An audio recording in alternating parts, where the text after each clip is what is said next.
Hey you guys, what's up? It's your girl Rasati out here in Singapore, and I'm back at it, y'all, because I have this information that I just read, and I don't know, I'm on the fence about it. I want to talk to you guys about this. So let me bring up the post real quick. Hold on one second. All right, so this is a snippet from Glennon Doyle's book called Untamed, and it's a conversation between Tish and the main character in the story. So it's referred to as Tish and me. So Tish says, Chase wants me to join the same club he joined in middle school. I don't want to. Me. So don't. Tish, but I don't want to disappoint him. Me.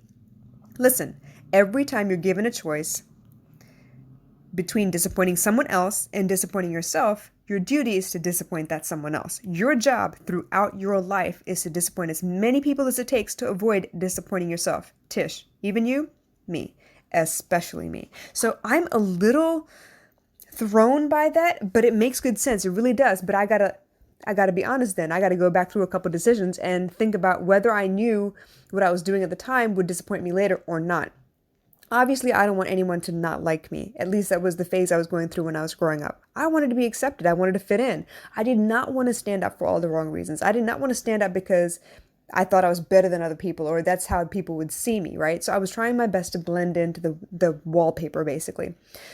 But there were so many times in my life where I chose the other person's disappointment over my own. Case in point, the first time I fell in love with somebody and I ended up pregnant, and the decision was whether I was going to keep the child or not. And honestly, my entire aspiration up until that moment was to be a mom. All I wanted was to be a mom. Why? Because I fought with my mom all the time because we didn't get along, and I wanted someone to love me the way I would have loved my mom if she had just loved, it was just, I needed the approval. I needed someone to love me unconditionally. I thought nothing better than the love of a child, right? Anyway, got to the decision-making moment, and instead of choosing my child and me, I chose the baby's father. Why? Because he flipped out. He told me it was going to be the end of his world. He made me seem like I was ruining his life. And, he better quit football and go get a job. And I felt like shit. I felt like shit. I felt like shit. I felt so horrible and so low. And I did not want to raise a child by myself. And I was prepared to. I was totally prepared to. But I did not want someone in the picture that was going to be disappointed in me the whole time. So what did I do? I chose him. I chose him. Let's fast forward a little bit, shall we? We ended up breaking up. And the first time in my life, I chose myself and disappointed him and stuff. And he got really upset. And I had to deal with the separation anxiety of it all because we'd been together for like 7, 8 years. Anyway, eventually, I was still working. I got my own place. And instead of paying the rent on time, I chose to buy clothes because here I was getting ready to impress somebody else. I wanted to impress the hell out of who is now my ex-husband. And I wasn't fashion savvy, and he was into form-fitting clothes and really stylish women, and I just wasn't that. I'm a homebody for real. But anyway, I started making decisions based on whether or not I could impress him versus paying into my responsibilities. And once again, I disappointed myself, and I ended up being evicted, ended up having to move in with some friends. That house caught fire. I ended up having to move with him. And I mean, obviously it was what had to be done at the time, but I could have avoided some of that stuff. I could have avoided some of the red flags if I had just put myself first.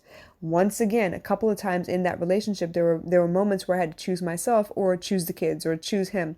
And when the kids were involved, I really tried hard not to disappoint them because they didn't ask for any of this. But if you really are being honest with yourself, you will know. You will know when you sacrificed your values, your morals, your high ground, whatever, in order to save a relationship just because you thought that the other person would be so disappointed in you and you didn't or couldn't bear the thought of losing them. I've been in so many of those situations, you guys, really. And as selfish as it sounds, I need to be able to look at myself in the mirror. Yes, I made some horrible, horrible decisions. I've lived through some nightmarish situations, and I've come out of it okay. I've made decisions for myself since, and I feel pretty good about who I am. But it seems that whenever I get into a relationship type situation, I tend to compromise a lot more. And that's something I need to still learn how to do. Now, being single for a long time does not mean that you have learned how to master that lesson.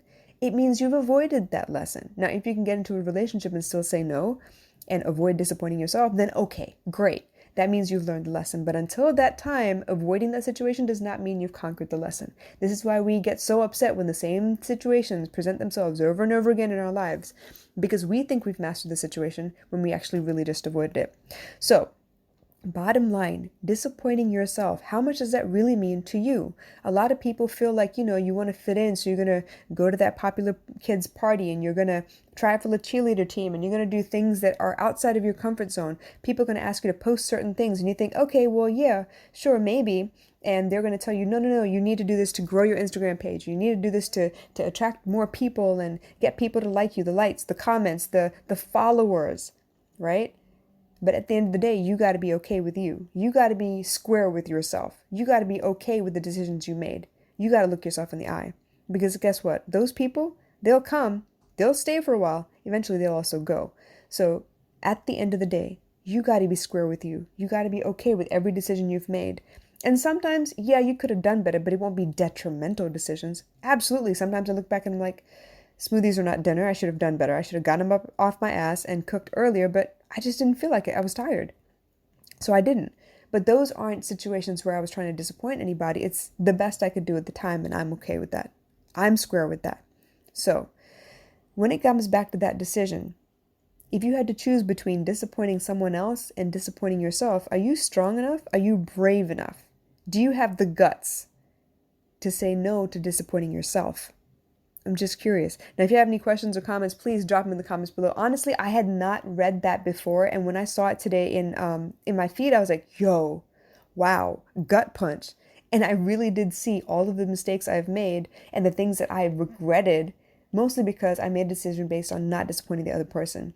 Now, that also means that you might not tell people what you think of them because you don't want to disappoint them. But it's also living a lie. You're not being honest. You don't have to tell them the harsh truth, but you can say, hey, you know what? It's not for me, but you keep doing you, because I'm sure people will appreciate what it is that you're doing. So wherever you are in your life, whatever situation you're facing, whatever decisions you think like you have no choice but you got to make sure you're saving yourself a little bit. Make sure you're not disappointing yourself in order to save somebody else or some other relationship. Because who you are to yourself, man, that's the most important relationship in your life. All right? Now, if you need to talk to me, if you want to discuss a couple things, let's like chat it out or whatever, DM me, you know how to get at me. But in the meantime, y'all stay safe, y'all stay sane, and I'll catch you again soon.